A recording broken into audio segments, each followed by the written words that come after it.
Hi guys! So ngayon ay gagawa po tayo ng general reading. Paalala lang po, hindi po lahat ay makaka-resonate. So take what resonate and leave what doesn't.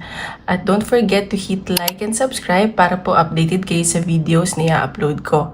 So tingnan natin. Unahin mo natin yung love life, okay? Sa love life. General reading pa. Collective reading para sa love life. Ano daw? Baliktad. Love reading para sa mga collective.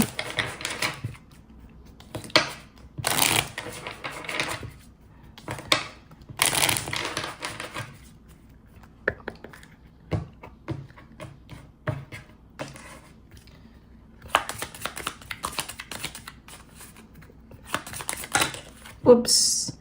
Boundaries. Okay. So, siguro nag-create na kayo ng boundaries sa pagdating sa mga connection, sa relationship. Hindi na kayo basta nagtitiwala o nagpapapasok ng tao sa buhay nyo.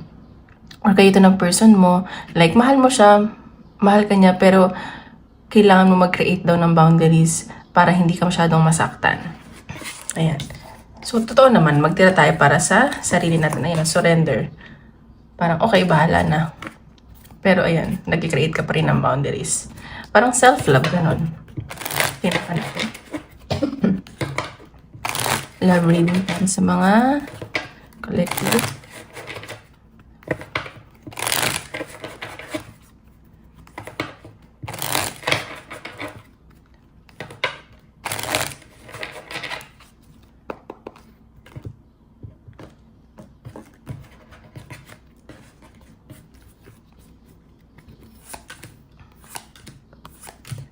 Oh, ayan.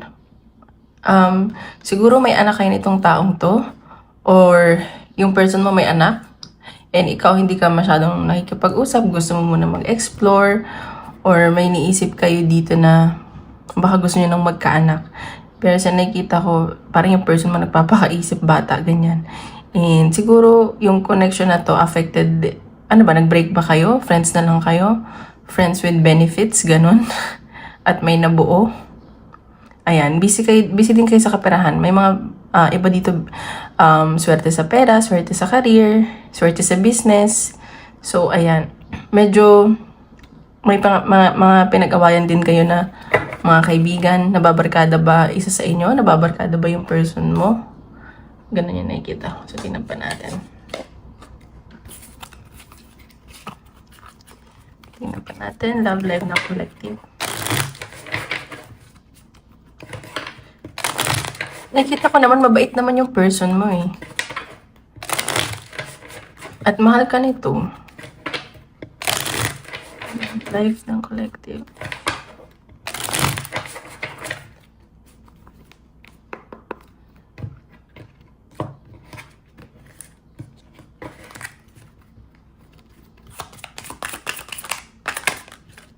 O ayan, may partnership naman sa inyo. Mahal na mahal nyo ang isa't isa. At sa nakikita ko, very passionate kayo sa isa't isa. May partnership, may pagkakaintindihan. Ayan. May LGBTQ din ako nasa sense. Ayan. Siguro, gusto nyo ng new beginning para sa inyong dalawa. At sa nakikita ko, kahit na gusto nyo ng new beginning, ano ba, nagkabalikan kayo, yun nga, kailangan mo pa rin ng boundaries. Hindi naman sinasabi na huwag ka basta-basta magtiwala. Magtira ka pa rin para sa sarili mo. Ayun, may new beginning sa inyong dalawa. Love. Ayan. So, may relocation. So, magta-travel ba kayo ng person mo or long distance relationship kayo at gusto nyong magsimula ulit? And sa nakikita ko, maganda yung mga plano ninyo. Ayan. Ayan, mahal nyo isa't isa. Oh my gosh. Parang overflowing yung nararamdaman nyo sa isa't isa. Long distance ba kayo? May pag-travel, may pagkikita, or gusto nyo makita isa't isa? May nakikita ko dito, may mga nanghihinayang, may mga nagsisisi, and very passionate talaga kayo sa isa't isa. Ayun, may pag-travel talaga. Magkikita ba kayo? Ayan, may communication na kita. Baka magplano kayo mag-travel, ganun. So, tingnan pa natin. Ay, ito pala, mali. Ano pang makikita natin? Shuffle pa lang. Oops, balik. Wait, sorry. Balik din yung mga Love life ng collective.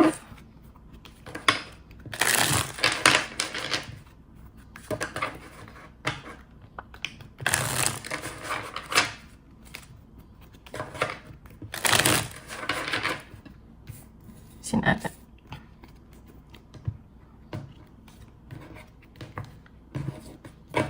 Or friends pa lang kayo nitong taong to.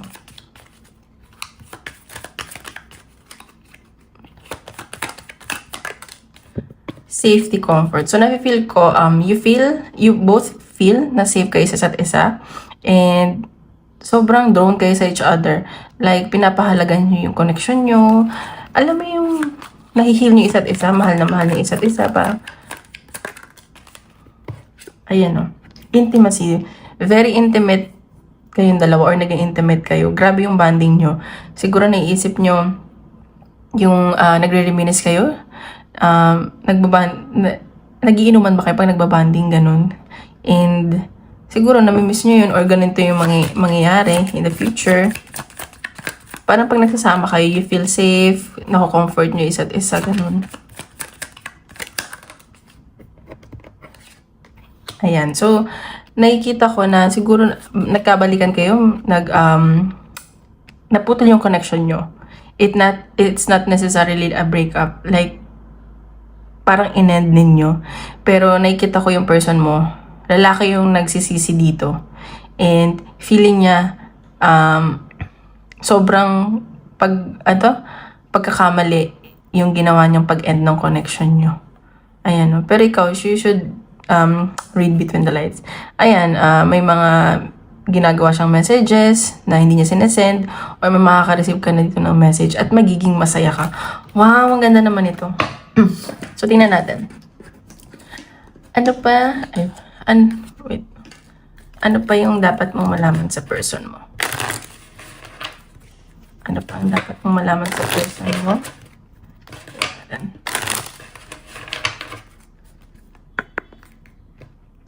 Ano pa ang dapat mong malaman sa person mo?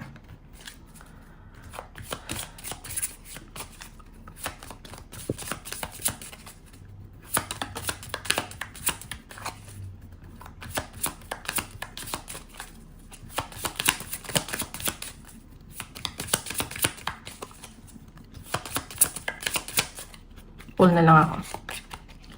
Earth sign. So, ayan, baka ka-deal nyo Taurus, Virgo, Capricorn or isa sa mga sa placement niya. Ano pang dapat malaman sa person mo? Ano tong person mo? Mas logical siya. Mas ginagamit niya yung utak niya. Oh, ayan, baka air sign din siya. Yan nga, oh. Both logical, perfectionist. Parang, ano siya, mas ano yung utak niya kaysa sa emotions niya. Anong dapat malaman sa person mo? So, ayan. Siguro tinry nyo mag-move on and hindi siya available. Like, it's over. Siguro ano to? Ayan nga, baka nag-move on kayo. Pero, fated tong connection ninyo. And, kahit nag-end, may new beginning. So, baka itatry nyo ulit. Baka mag-start off kayo as friends. Magtatry kayo ulit na parang slow burn relationship, ganun. Wala, mag-ingat ka baka kasi may pregnancy dito. Ayan, ayan, may pag-travel talaga. Baka magkita kayo. Oh my God, bakit ako kinikilig sa reading niyo? So, tingnan natin ano yung nafe-feel ng person mo sa'yo. Ano nafe-feel ng person mo sa'yo? Guys, kinikilig ako sa reading. Ano nafe-feel ng person mo sa'yo?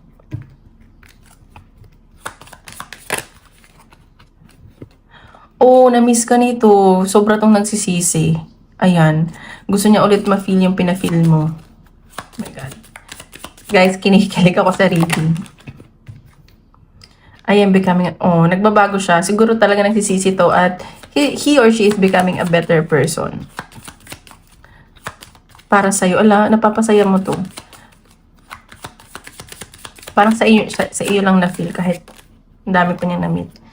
The timing just wasn't right for us. Ayan, so feeling niya siguro hindi pa right timing nung nag-meet kayo or maging in a relationship. Ayan, no, parang nagsisisi talaga tong taong to. Sobra-sobra yung pagsisisi niya.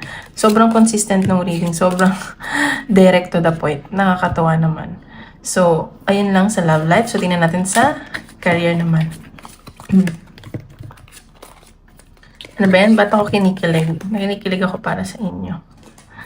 So, tingnan natin sa career.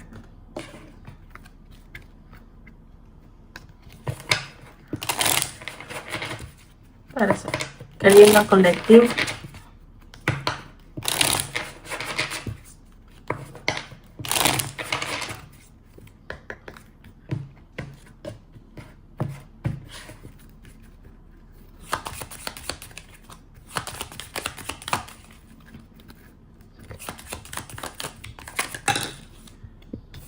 Gift. O yan. So, baka may matanggap ka dito na offer.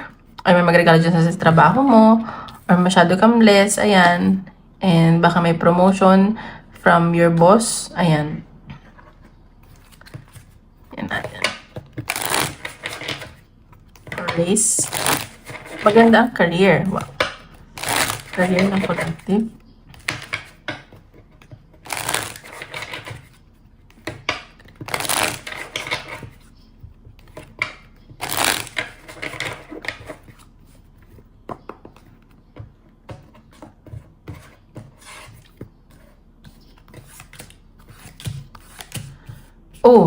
Oh my God.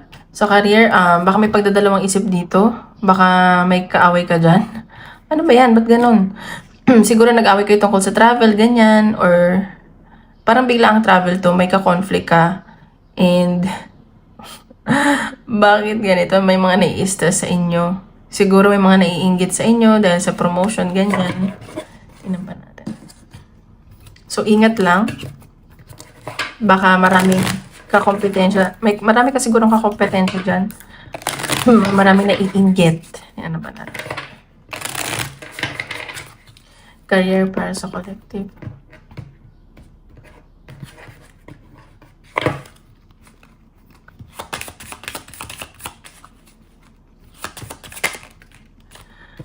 King of Wands. So, ayan. Ikaw, parang dead ka lang. Nakikita ko na very passionate ka rin sa ginagawa mo, mahal na mahal mo yung ginagawa mo, and alam mo yung parang, hindi ka naman sa nagpapakabata, parang audience ka na lang, bahala kayo dyan mag-away. Ayan. Siguro may mga pinag-uusapan kayo dito na from the past, na nangyayari na mga papeles, ganyan, and baka yun yung conflict. Tingnan pa natin sa career. Ayan, 10 of Pentacles. Or ikaw na may mismo yung, siguro may mga anak, ginagawa mo tong nagpapakasipag ka dahil sa pamilya mo. At may nakikita ako sa career na long-term stability yung hinahanap mo. Ayun. And, ayun, may pagdadalawang isip. Siguro gusto mo mag-change ng career. Pero sobrang sipag mo, stability to. Tsaka, parang nag-i-invest ka para sa family mo. Hindi lang para sa'yo. Ayan, may mga iniisip ka someone from the past, mga na siguro, mga ka-work mo, naging kaibigan mo, ganun. Ayan may, ano ba to? Siguro may toxic dyan sa career mo, pero hopeful ka, masaya ka, deadma ka lang. And sa nakikita ko, marami ka talagang pangarap para sa pamilya mo. Doon napapagod ka, gusto mo lang magpahinga, ang dami mong ginagawa. So, tingnan pa natin. Saan na ba yun? Career. Career ng collective.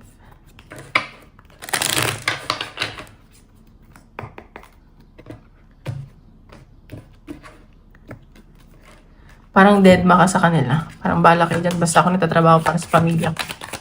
Ganun.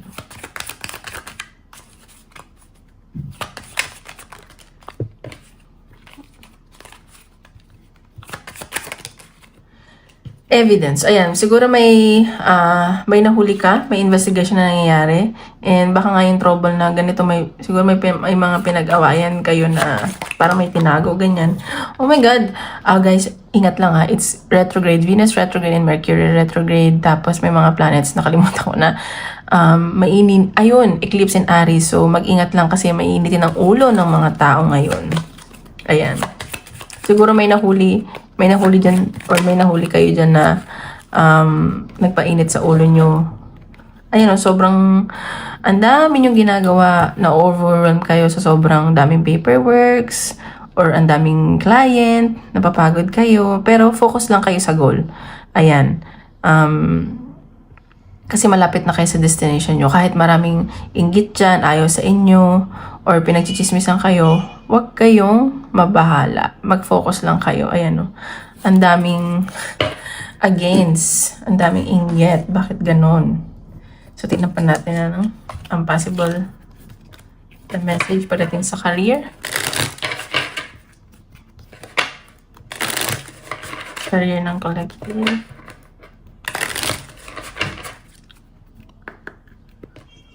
Career ng collective. Natin. Oops! There is better outcome waiting for you in the future. Ayan o. So, don't give up. Maging positive ka lang. Kung ano man yung nangyayari, huwag ka daw mag-alala. May better outcome na mangyayari in the future. Matutupad din yung mga pangarap mo. Just mag-focus ka lang sa goal mo. Okay? So, tingnan natin. Hingi tayong advice. Advice. Sorry.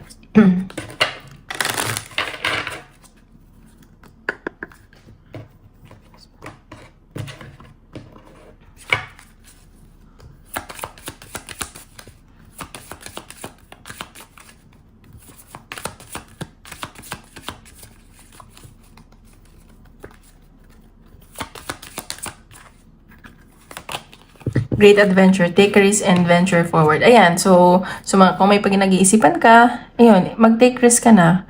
Kasi, paano mo malalaman kung hindi ka magre-risk, diba? And mag-move forward. Marami pang mangyayari sa'yo. Iba dito siguro, gusto din mag-travel. Tingnan natin.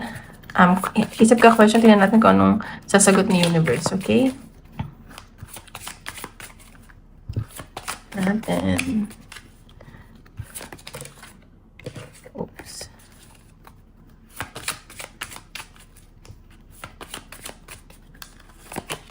Success. Ayan. So, this is also a yes. At nakikita ko maganda to.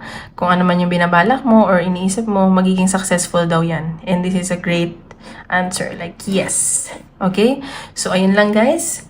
Maraming salamat. Ayun, no, don't stop. Sabi ko sa iyo, huwag kang mag-give up. Okay? Ayan lang po. Maraming salamat sa uulitin.